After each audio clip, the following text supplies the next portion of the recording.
You're listening to Global SME, a podcast by Lloyd Ernst about the globalisation of small and medium enterprises.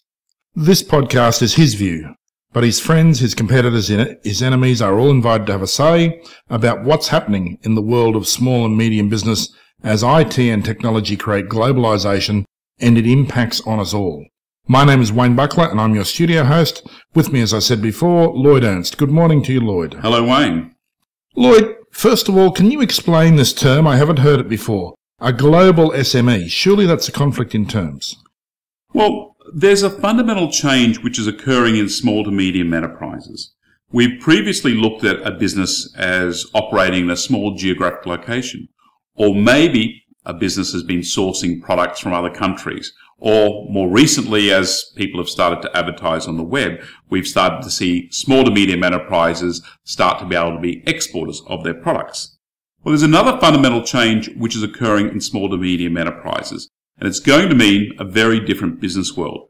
And that change is that businesses are migrating their IT services to the cloud, and this is going to have a much bigger effect on their business. Now, Lloyd, that's another one of these terms, the cloud. I hear about the cloud everywhere. Just for those listeners we've got who are not techies, what is the cloud? Well, the cloud solves an interesting problem. And let me explain it a little bit like this. For a lot of businesses, all the data that they use inside their company, all the applications that they use to run, these are all located on servers that are sitting inside their office. Those servers are probably sitting in the broom closet under the stairs next to the photocopier.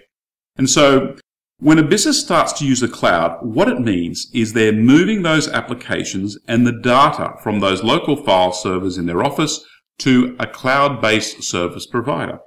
And the reasons that most businesses are actually doing this is that it's easier and cheaper than maintaining their own services in their office.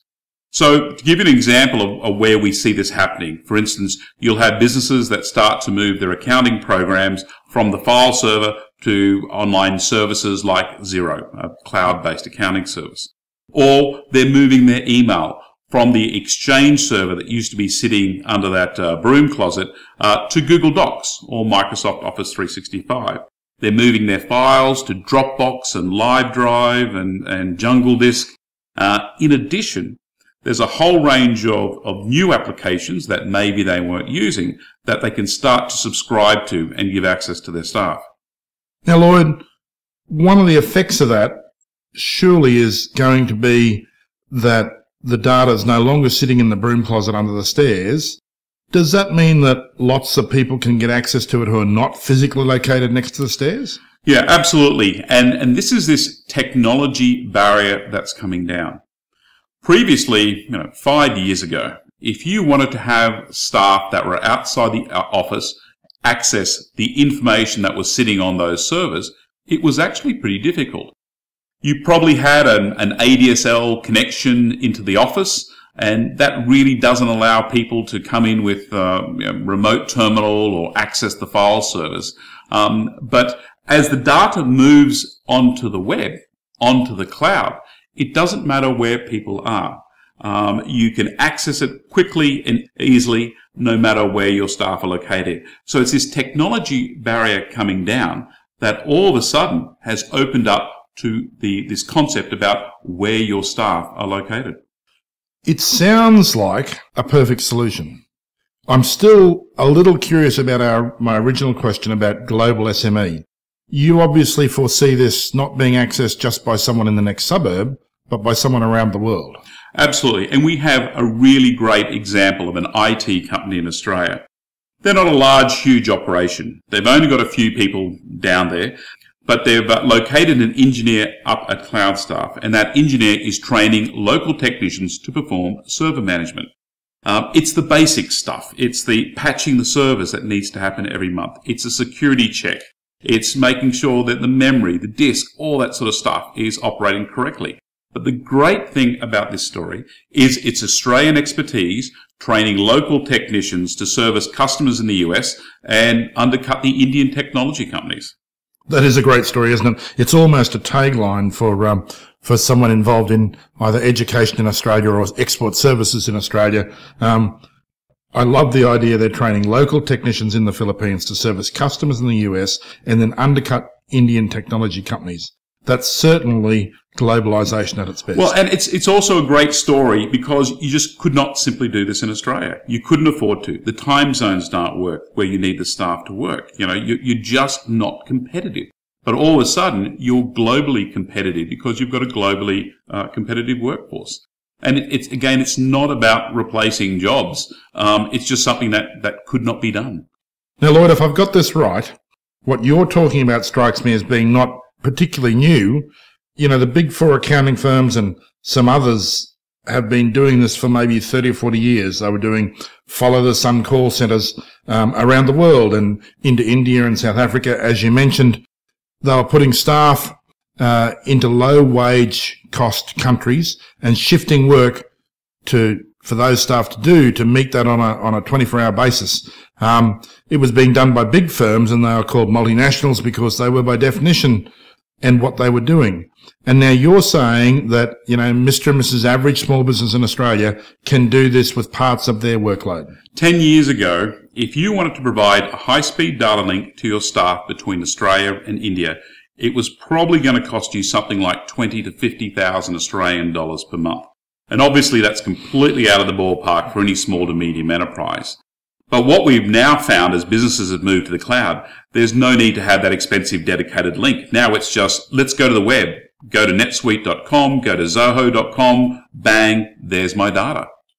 Lloyd, I was recently in Manila and I toured an accounting firm there, and you mentioned Xero before. And I want to kind of focus you in on this most common of all business services. Accounting is like, we all have one and it's pretty understandable. Now, the guy who's running this business in Manila offers trained accountants who are graduate accountants. They've worked for the Big Four, and he's offering them to do bookkeeping and accounting for small and medium businesses. Interestingly, not Australian tax compliance, but just the preparation of the tax compliance. And he was offering them at a retail price of $17 Australia an hour into Australia. And the Australian accountants on tour with me were saying they simply can't employ someone for $17 an hour, let alone retail their professional services out of that price. What do you see as the implications for this for accountants? Well, I think for the accounting side of things, what we can't replicate here, what you can't get for $17 an hour is the expertise. It's that accounting intellectual property. There's a value add components that accountants do add to their customers. And I think you really need to think about that. So, and that's what offshoring is really about. It's not about moving high level tasks here. It's about moving those low value repetitive tasks like bookkeeping and simple data entry work. All those tasks they're all the sort of tasks that can be moved up here. And the idea is to unlock the time that your staff spend on these tasks in Australia. You really need to have your Australian staff focusing on the important parts of the business, where they're adding value. And when they're sitting there doing basic reconciliation of accounts or doing basic data entry work, it's not adding value. So not when you've got to go out and in Australia you go and buy a cappuccino. What's it now? $4.50? $5 maybe. It's getting dearer by the moment. You want an apartment in Sydney, it's going to cost you $1 million. When you start to have the economy being so highly geared like that, you really have to do, as a business owner, sit down and have a look at the tasks that you're actually doing, working out what can be moved up here, because those people really need to be adding more value inside the business. Now, Lloyd, I've talked to Australian colleagues, I guess, and it's fair to describe them as, my colleagues, left-leaning and from the academic community, and some of my harsher friends might describe my academic friends as being tree-hugging, but they would say what you're doing is exploiting third-world workers and destroying their capacity to live their lives as they choose by taking their low-cost wages and selling it into a high-cost market for your profit. Well, we have staff that work with us and work with customers that are earning more than the president. Most call center staff here in the Philippines will be earning more than a local police officer, more than a teacher, or more than a nurse. We are creating very much a middle-class society here. And so we're certainly not in that category where you're making footballs at 20 cents a day or something like that. The roles where we're providing staff for are very much in that well-educated sort of university degree side of things. They have good English, they've got good communication skills, and you certainly find that the call centers are actually helping lift the economy here. That picture you're painting is a long way away from the sweatshop picture that a lot of people have been outsourcing. Absolutely. We run and a lot of it's about the culture that we're trying to build here. Our customers don't want the staff working on plywood, chip rock counters, on plastic chairs in shorts and thongs. So, we place a lot of emphasis on culture.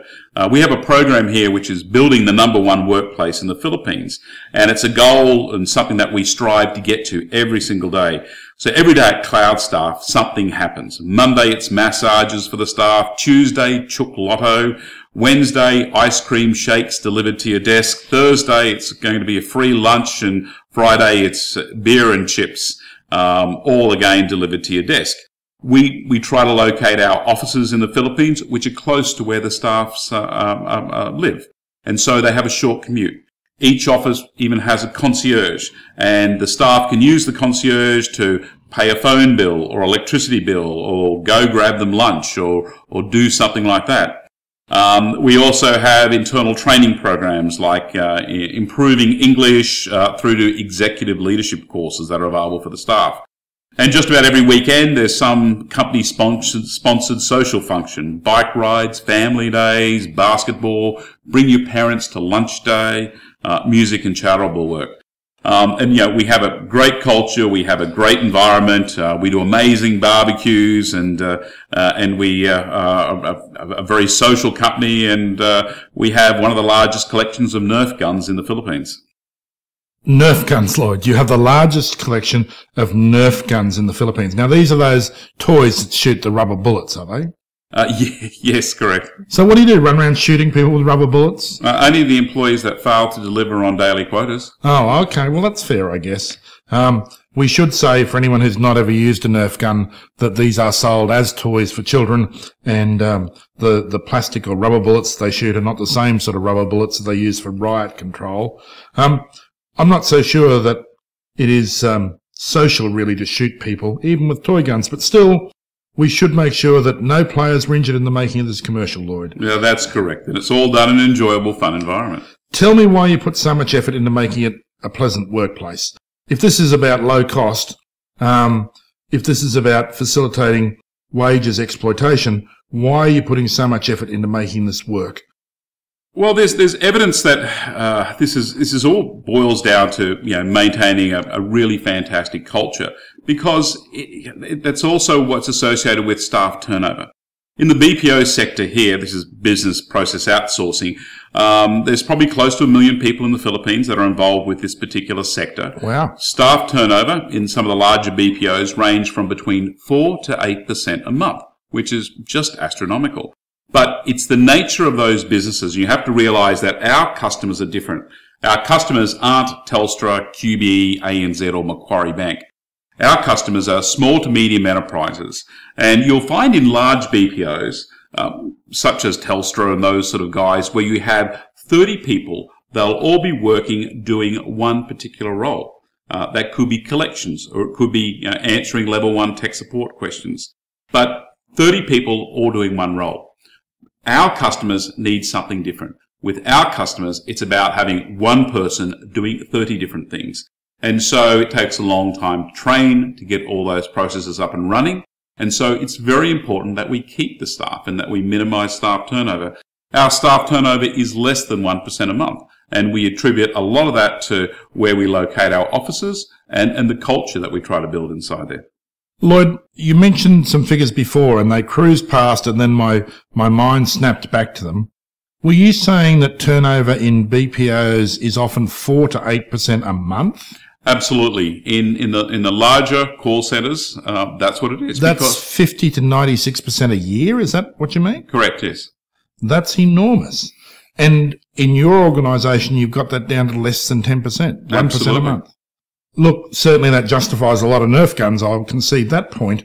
And you attribute that to having your offices close to where people work and to having that environment with all those freebies you mentioned in it. Absolutely. It's about, and we try to bring a bit of the Australian culture, or that bit of that .com Silicon Valley culture across into the work environment. All right, so you've got a great work environment. Do you pay above the odds for staff? Are you a high-paying business process employer, or how does the wages component play into this? Well, the wages, the salary that's paid to the staff is set by the customer. We don't make any margin on that. We pass those costs directly onto the customer. And what it means is that if you were to come to the Philippines and set up a business, you would pay exactly the same for those staff that we charge you. And the idea behind this is that the customers get to choose the best person for the role. The customer will have an expectation with what they want to pay, and we'll help work with that to see what staff are available in that particular range. Lloyd, we're getting close to the end of our time for this podcast, and thank you for the very comprehensive answer to the idea of a global SME. I wonder if we can just spend our last 4 or 5 minutes talking about some of the things that haven't been all beer and skittles. I know that you've been in the Philippines now for 4 or 5 years, and you've got now close to 500 staff. You can't have gotten to this point without having some kind of misgivings about becoming an overseas service provider. Give us 1 or 2 of the stories about how that works. Well, I think that, in fact, there's probably a whole section on why outsourcing fails. But a couple of pieces of advice for people that might be thinking about this is that you don't focus on the role. You focus on the process or the task that you want done up here. You make sure that there is no single point of failure. You make sure that the task is you can train multiple staff to do the same particular task. The other thing is abstract concepts don't work here. You know, don't try to take a senior SEO marketing manager role that you've got in Australia and say, I want to find that same person up in the Philippines or India or Cambodia or wherever you want. You're not going to find those particular people. But what you have to do is think about, how do I take what I'm doing? What are the steps? What are the tasks? What's the process involved in this? Document and move it up. If that process is broken in Australia, it will be broken here. It will not get fixed. So you've got to make sure that you have defined those tasks and those processes. And the other part is that this does take commitment in your time and the energy of your staff. But once you have it working, once you have this factory model sort of up and running, you start to add more and more tasks, and you start to expand it that way. And again, it comes back to what you're trying to do here is about taking those low-value repetitive tasks off the people in Australia and moving them offshore so they've got more time to spend on sort of growing and driving your business.